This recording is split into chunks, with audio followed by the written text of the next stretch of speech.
Hey, it's Rhianna. Welcome back to my channel. Today's video is going to be a trying to conceive update. The last one was about a week ago, so I have some new information for y'all and I thought I would share. If you've been following along on my TTC journey and you haven't watched last week's video, make sure you check it out. I'll have a link up for it in the eye. But I talked about how I stopped taking the supplements, and not even kidding, the day that it published, my period started and I finally had a real cycle. So obviously the Mayo and the D Kiro, whatever, didn't work for me, and I have an idea maybe it's because since I've lost weight, maybe I don't have PCOS anymore, question mark. I don't honestly know, obviously. The last time I had my well woman's checkup, she didn't mention anything about it.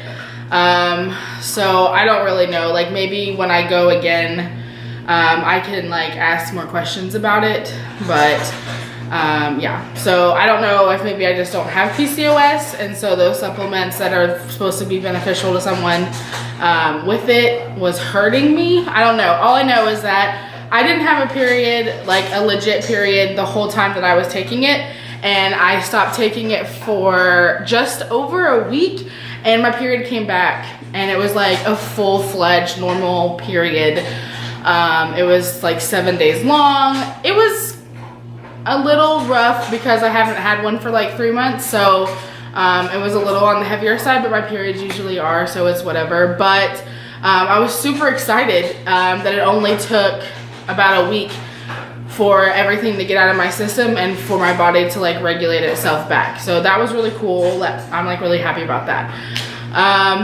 So in that video, I talked about how I had restarted temping. I temp with Ovusense. There's a whole video about that. I'll leave a link for that one too. And I had been temping for 2 nights when that video published, and then I started my period that day. So I actually stopped temping for a couple days because you're not supposed to use it while you're on your cycle. And I've started back up now. I'm actually on cycle day 14. 13 or 14, depending on if you count the day you start your period or not. And I think I'm actually ovulating. My temps don't reflect it yet, but it wouldn't. The temp spike, I guess, would be tonight maybe, if I am. I only think that because I have a little bit of very light spotting just once so far today, and sometimes I notice that I do that. So I've been temping for 7 days, and one of the problems I had with the supplements is that my temps would be all over the place. So I'm gonna show you my chart. It's only 7 days long right now, so, but these are my temps so far. Pretty much around the same temperature, no crazy spikes or drops or anything like that. I'm hopeful that I'll ovulate on my own this cycle, and I'm kind of interested to see if maybe because I didn't like to use OPKs because they didn't work for me because of my PCOS. But now that there's a possibility that maybe I don't have PCOS, that OPKs will start working for me again. So I might incorporate them. I need to do some research because I honestly don't know. I was under the impression that you're supposed to use an afternoon urine, but then I follow a couple of y'all and you do first morning urine, and I know the clear blue OPK say first morning, so maybe I'll just do first morning. But anyways, so I might start doing that tomorrow maybe. I don't know, I'm nervous. I like temping. I don't know. I just feel like temping works for me. So another piece of trying to conceive update for y'all is that Jonathan and I did a thing to participate in a fertility research study. Unfortunately, I was not selected other than for them just to gather my information and use it. but like nothing additional. But Jonathan was selected to do a like a semen analysis, and it's at home, like a at-home kit. He's already received it, and we actually did it last night.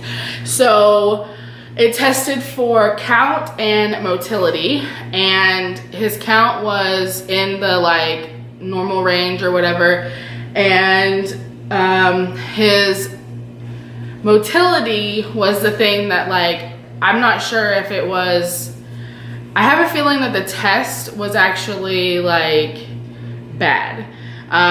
We only received 2 of each test, so 2 count and 2 motility, and we can't just like retest without them saying to. We have to send them the results, and then they'll probably have them retest in like 30 days or something like that. But there was no result at all for motility, and so I tried Googling it a little bit to figure out, like, was the test itself maybe defective, or like did we do it wrong, or something, just because I have a hard time thinking that it's like 0 motility. Like I can imagine it being like low, but like there, because the way it works is so this is how the test looks. Hopefully this is focusing. I'm sure it's probably hard to see in the picture, but as you can see, there's like lines that like measure it, and on the count it very clearly has a line inside the range or whatever, and then the motility, there was no line at all. And like I said, it has all like range from like low to, you know, super extra high, and there's no line at all. So I'm just thinking that maybe there's something wrong there. But the good news is that if he does have low motility, there are things that can be done if we choose to. Something as simple as adding a supplement, changing up his diet or whatever, like that kind of stuff. So it's not the end of the world if it is in fact low motility. But because there was no line at all, it makes me question on if maybe that test was defective. But I will keep y'all updated for sure. And I think that's the update, guys. It's only been a week, so I didn't have a lot to share, but it was kind of a lot that happened this past week, you know, like a period, and some sperms were tested and all kinds of good stuff. If you would like to follow along on our trying to conceive journey, or anything else that goes on my channel, I would love to have you subscribe. Milo, I'm trying to wrap up the vlog. Can you wait? Can you wait just a minute? I don't want you to knock down I'm scared you're gonna knock down the tripod. And Mama's wearing pajama pants, but the camera doesn't know that. All right, let me finish. Get down. Get down. Stop. Milo. Ew, I booger. Stop. I'm gonna take you outside in just a minute. As I was saying, I would love to have you follow along on our journey. Subscribe if you haven't already. Don't forget to click that thumbs up button, and I will see you guys. Hey, click that thumbs up button, and I will see you guys next time.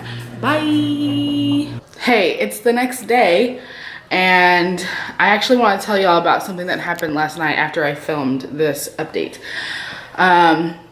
So I felt fine all day, and I told y'all that I thought I might have been ovulating that day, or like my body might have been trying to ovulate, because I had like a tiny little bit of very light pink spotting whenever I wiped.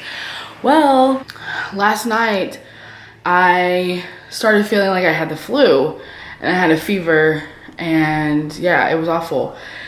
But it just like came out of the blue, and I know that I could have possibly been sick, but I was also having really bad pain coming from like my right side, like potentially like from where my ovary would be, like off and on stabby pains, and then everything, it was like that, and then I started having the fever, and then the pain. It was just, anyways.